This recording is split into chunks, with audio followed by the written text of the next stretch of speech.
Welcome to the Robes Away channel. If you're new here and you just subscribed on this video, please comment below. Love to see new faces. If you are a returnee, welcome back.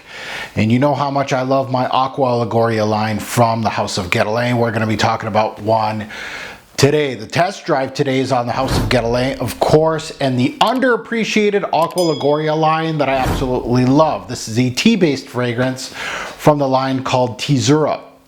Let's see what Guerlain can do with the tea-based Aqua Allegoria. I'm really looking forward to giving my thoughts on this one. Just another Aqua Allegoria here that got axed.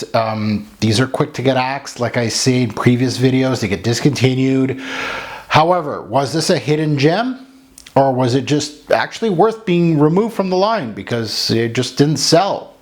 Let's find out. Now, before we get into the meat and potatoes, onto our sponsor of the day, FragranceX.com. I did want to take the time to thank Fragrance X, and you can get a bottle of a lot of these Aqua Allegorias, even the discontinued ones, on Fragrance X. Check them out. Support me by utilizing my coupon code on their website. It is my channel name, Robes08, and you get 15% off on your purchase. Doesn't matter how small or big your purchase is. So let's go under the hood with Teazzurra. Let's take a look at some stats on this one. It was released back in 2015, so it has a few years under its belt. It's been discontinued for a bit here. The notes behind this is, of course, the in-house Parfumier Terroir. Major notes to my nose. Teazzurra comes in with green tea. There's also a chamomile note in here too. The tea-based, basically. So we'll go with the green tea. Jasmine is also a major pillar in this release. And so is the yuzu, which is a unique citrus to utilize in fragrances. So let's delve into it. Now, of course, Teazzurra as a test drive is already my scent of the day. I am living with it. It's probably on a few hours now on my skin, but let's remind myself of the introduction, even reapply this one. These Aqua Allegorias, no issues reapplying. You're not going to engulf anybody with these. They're very light.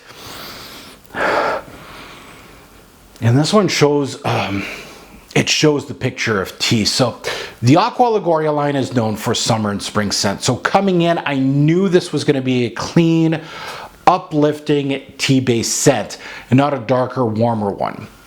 Teazzurra does not disappoint in this factor, in this tea genre, this fresh tea genre, as the scent starts off immediately with the colors. Personally, I'm seeing some browns, but I'm also seeing a lot of greens and yellows here. And what really hits me with this Aqua Allegoria, this particular release, is there a watery aspect in here that really helps that. It's almost like an iced tea than really a warmer tea, of course. But that watery aspect is really gorgeous in this fragrance. So when wearing this one for the week, you can really smell the composition off the bat. It doesn't lead much to a lot of development in the fragrance, in the composition. So don't expect much of that. But in case of these Aqua Allegorias, you don't expect much development either way. So it doesn't really matter. But you smell everything in this opening. So it makes it, I feel, a little thicker than a lot of the Aqua Allegorias, which really emphasize the citruses. This one does, but just a minute, like it's much less than all the others. Like a Pamplemousse wants to emphasize the grapefruit, and it wants to hang on to that grapefruit as much as it can from the introduction, more into the heart. This one, the citruses, is a part of the fragrance, but it's not the whole shebang, we'll say. So let's start off with the first thing I do smell, and that is the citruses in this release. They are realistic, as they should be. Many Aqua Allegorias have the best 3D citruses in the game, honestly, for the price that you're paying for them. And in here, it does the exact same thing. The bergamot and yuzu, I see, are the front runners for the citrus to gravitate to your nose. But the major one is the yuzu. And yuzu, I got introduced to yuzu by the brand of Issey Miyake. They make yuzu in their fragrances very, very well, very photorealistic.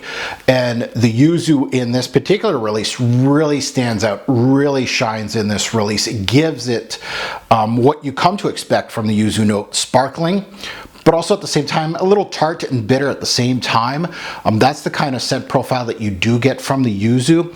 It reminds me a little bit of a lemon grapefruit mishmash, if I can make sense here, of the yuzu. That's the maybe the easier way of describing it, but very much a uplifting and not super uplifting. I think the bergamot really brightens. The yuzu is more of a mellowed one, citrus. Really well done here in the opening. Now the florals are right behind the citruses, like right behind. And usually in these Aqua Allegorias, they do have almost all of them have a heart of florals, and they almost try to pause that moment a little bit to give the citruses its light. In here, they don't. It's citruses, small building block. Let's say we got this big building block of like a Pamplemousse from the brand. It's like this big, so a lot of grapefruit. Here, the citruses go like this, and you got the florals that are just coming in and pushing it. So the florals are right behind these citruses, not giving them really that time to truly shine on their own. The florals here, double-headed monster, just like the citruses. It's violet and jasmine. They both come into play together. The violet gives the scent more of a cucumber watery profile, slight powdery aspects, and the jasmine itself gives its familiar sweet white floral aspect. So and this is where you're going to lose half of the male population. A lot of them are going to smell these and go, nope, that's not for me, too feminine. I get you, I hear you. Me, I don't care. I love the Aqua Allegoria lines. The florals don't bother me. Jasmine, I've smelled it with violet in men's fragrances anyway. It's not super feminine to me, these notes. But I can see why a male audience would kind of stray away from it. But those are the two main floral aspects in this introduction. So right after the citrus punch and the floral backdrop, the tea-like aspects come into play. The chamomile, the green tea aspect creeps through and gives the scent the familiar tea base. The chamomile itself gives the scent an herbal quality, a freshness that I do correlate to a chamomile tea. The vanillic aspect is mild here in the opening, but it will amplify more into the heart, and you're going to smell some vanillic tendencies. It's not a huge portion. It's more of a backbone of the release. But yeah, that tea factor comes into play right away in the introduction. Beautifully done. Herbal in a way. Fresh, of course, as the chamomile would. The green tea aspect too, it mildly reminds me of Bulgari's tea-based fragrance, Eau Parfumée au Thé Vert, the green tea one. It really does have a little bit of a correlation with that one. Now going into the heart and the deeper dry down of the scent, it loses its citric quality, which many of these Aqua Allegoria releases, they do lose a lot of their personality when they lose the citruses. Here in Teazzurra, you still have an interesting tea-like appeal. It's not just florals and musk to do the back end. It still has some personality here. You have that tea appeal, and the florals, they keep going.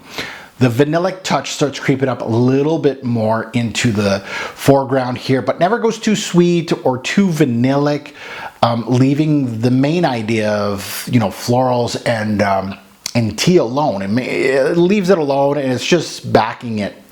The scent's very cozy, uplifting, relaxing without being too dense as a tea-based scent.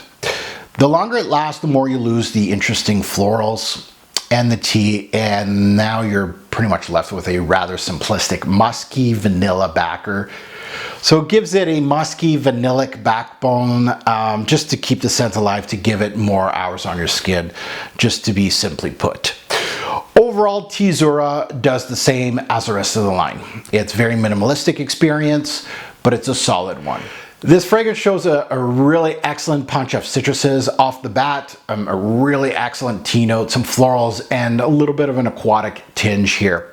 I felt at some point in this fragrance that the jasmine and violet, when they came into play, the scent can get into a little bit of a lemon detergent vibe on my skin, which isn't the best experience, I'll be quite honest, but mostly I enjoyed my testing with Teazzurra. So keep that in mind, you know, that lemony goodness from the yuzu and the powdery aspect, of course. That's where I think this fragrance can go into the soapy, lemony feel. So keep that in mind, as some people may dislike that. Now let's get into Seasons, Day, Night versatility and performance. Seasons, of course, these Aqua Allegorias are made for, they're built for summer and spring, and so is this one. The florals do well in the spring, and of course the citruses do well into the summer. But yeah, this is built very well for those seasons, and that's what they're made for. Day or night, I feel like these Aqua Allegorias are really just daytime scents. I could see you wearing this at night, like a summer night. You know, you just showered, just to pick me up. You don't want something too strong. I could see that. Versatility, I think, is fairly high on this release. Again, it's built for a certain thing, so you can kind of hit it with the versatility there, that it's not really made for like a winter storm or something like that, but the versatility is there. It's not something that you'll go, I don't feel like wearing this at this point. Performance, and that's where the Aqua Allegorias, some of them don't do very well, most of them don't do very well. Longevity, you're gonna just get 3 to 4 hours on this one. That's what I got. And projection is below average. So this one is not a head turner. And again, you can over apply this one. It's not gonna do any good for you. You could put on your clothes, which will make it last a little longer, of course. But other than that, on skin, it's not a big performer. So my final thoughts on Teazzurra is, like many of the Aqua Allegoria line, they may steer too feminine for many men out there. I think it's pretty unisex if you're asking me. It depends on your floral tendencies as a man. It does not show much development, but again, which Aqua Allegoria does. But it does show a solid tea base personally, with some really excellent citruses up top and some florals that really you can see their personality.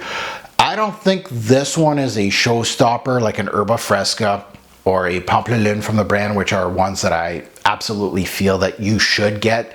They're great from the Aqua Allegoria line. But if I had to rank it and I had to put it in tier, like tier 1 is your best of the best from the Aqua Allegoria line, and they're there for a reason. Pamplemousse has been a top seller for the Aqua Allegoria line for years, and for good reason.